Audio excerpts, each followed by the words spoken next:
What's going on, YouTube? This is Lisa and AJ with the Aficionados. I'm here with a good friend, good pal, and oh so charming fellow, Mr. Scott KaiserNeko Fredericks.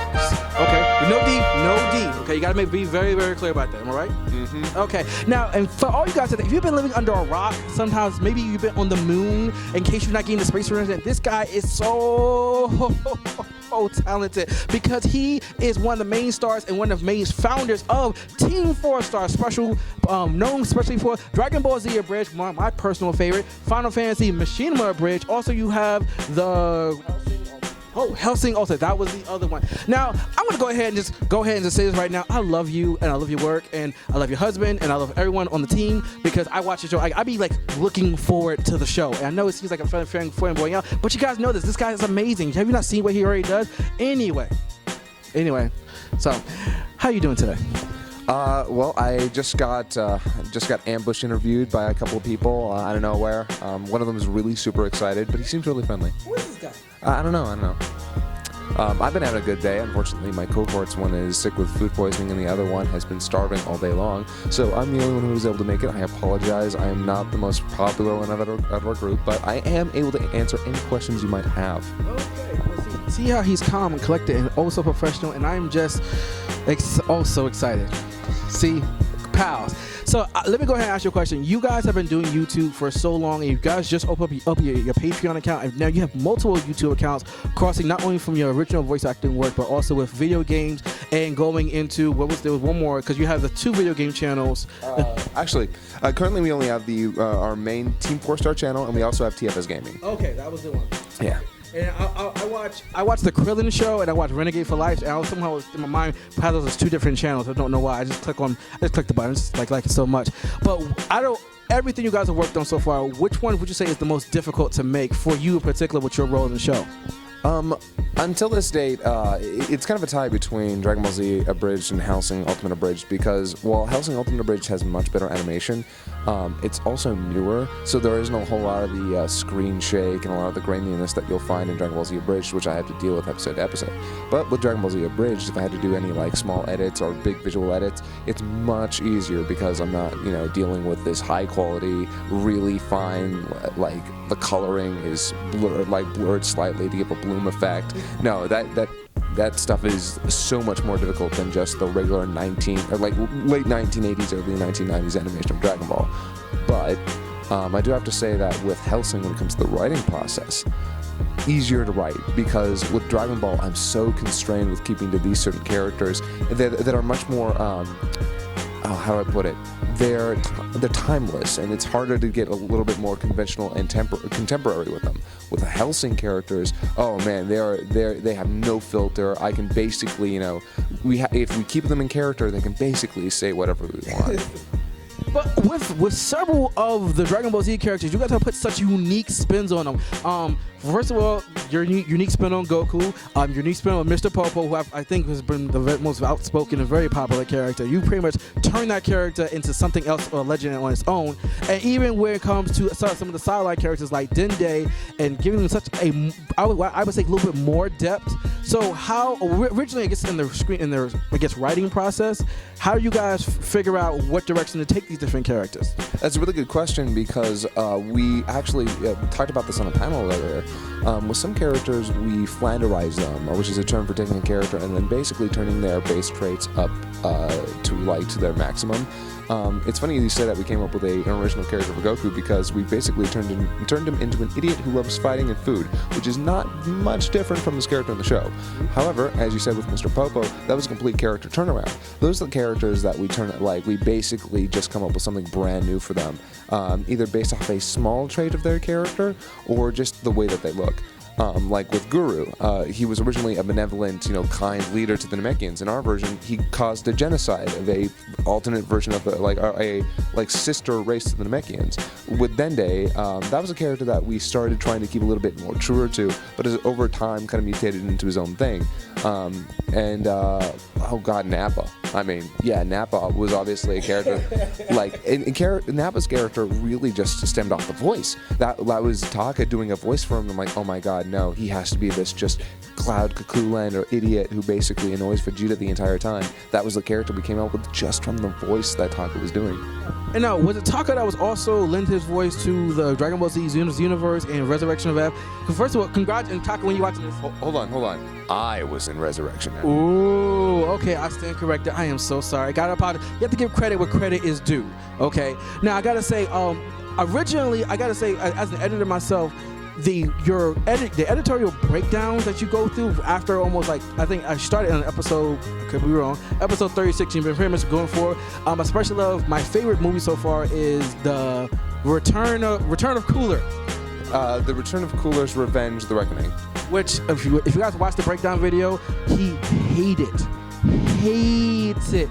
And I didn't appreciate how much extra work you guys go into it until I really watched that, and I was like, dang, they do so much. Out of all the movies, which have been Future Trunks, Tree of Might, which also the original Points of Cool, because my favorite line has always been, I'ma plant me a dumbass tree. Thank you for pointing out the episode breakdowns, by the way, because those are something I started partly because people were asking me how I was doing certain things, and partly because I wanted to give people a little bit of insight into the process.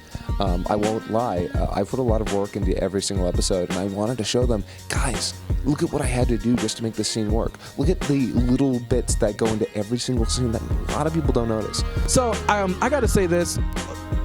Out of all the work you've done, out of all the movies, all the voiceovers, what is the most difficult thing personally, even as an editor or as an actor, that you have accomplished in Team 4 Star? Oh, you mean the individual thing or thing over, in general? Either one. Just give us both. I do have to admit, one of the biggest things that I've done over the length of time that we've been doing the show is that I've been trying to improve the pacing, the timing, the overall feel of the comedy. I didn't want it to just be this fourth wall breaking, constantly weak in the camera stuff. I wanted to be a kind of comedy that takes the original and then says something about it, but also makes fun of its shortcomings. Because Dragon Ball is a series that we all grew up with, but it's far from perfect. Right. I wanted it to be both a parody and a tribute. And I think that that should be spoken about all parodies. You should never parody something you're not passionate about. It doesn't matter if you love it or hate it, but you have to have a strong feeling about it. Otherwise, what are you even doing with it?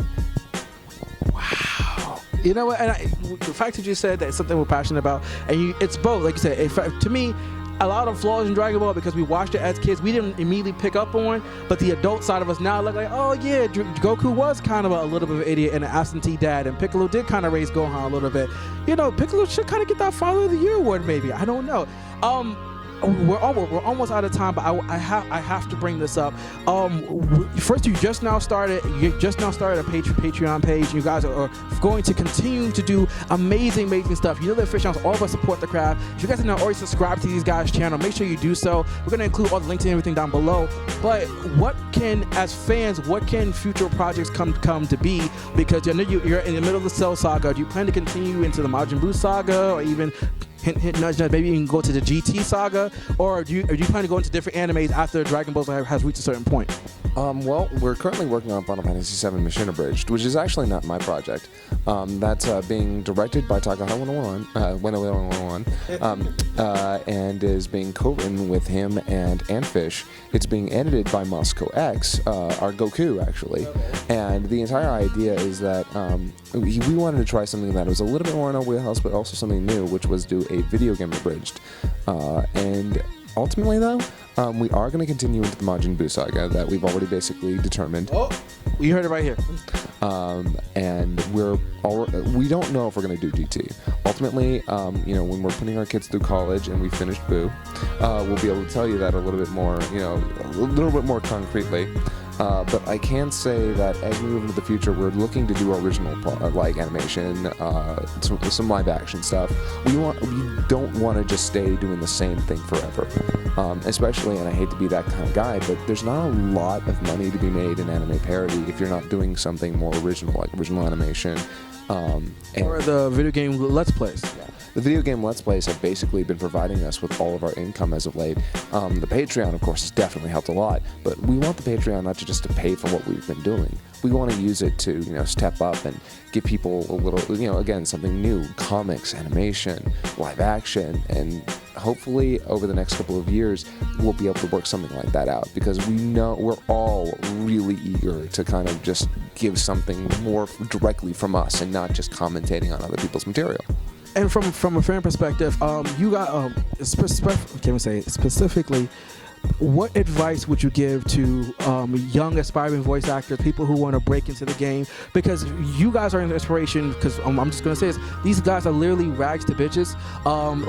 Because especially because you guys have come so far, and this is coming from you guys do what I always say, you guys do professional great work. You guys make heavy level professionalism in not only your edits, your voice acting, and even your writing, every aspect of your show, which a lot of other parodies and other series seem to lack. And it really forces even me as a watcher to be like more fine-tuned to that. So if anyone wants to be a voice actor, either hopefully for your show in the future or just in voice acting in general, what advice would you give them to help them, pretty much break into the game? That's a really deep question, because a lot of people have a lot of different perspectives on how to voice act, on what it means. If I had to give something personally, you have to keep practicing all the time. You can't stop for even a little while or you'll stagnate. You need to practice when you're alone. You need to practice even when you're with other people, because maybe it'll be a little bit annoying, but they just have to understand that if voice acting is your passion, that's something you just gotta keep trying to get better at. Never use impressions when you're doing an audition. Also, a lot of people think, oh, look at this great Sylvester Stallone impression I have. Look at this fantastic Bugs Bunny impression I have, and it's like, well, all you're doing is just telling them, hey, look at this voice of this actor you could probably already get. No, what you need to go and it's okay to use impressions as a starting point, because I know a lot of actors who are like, yeah, I basically got this character using a mixture of my Christopher Walken with my Sylvester the Cat. And it's like, it's okay to do impressions, because those will let you explore your voice, but never rely on that to get work. Create something new, create something that's going to get you noticed. And lastly, voice acting is about acting first and foremost. A lot of people think, oh, look at this cool voice that I can do. That means nothing if you can't act in it. Nobody wants to hear a silly voice and then have them come off sounding wooden or silly in a serious that needs real raw emotion. So ultimately, if you're going to be a voice actor, screw the voices, work on your acting, and then come up with your characters. All right, so you guys have heard it right here. I'm sorry, that was so deep. First of all, thank you so much for speaking time with us. We're here at Anime Week in Atlanta. If you guys want to meet awesome guys like this, make sure you look in the description below. Support the craft. I am having so much fun. I'm having so much fun. Once again, I get to meet my heroes. But once again, this is Mason AJ with Scott Frericks or KaiserNeko. Tune in next time.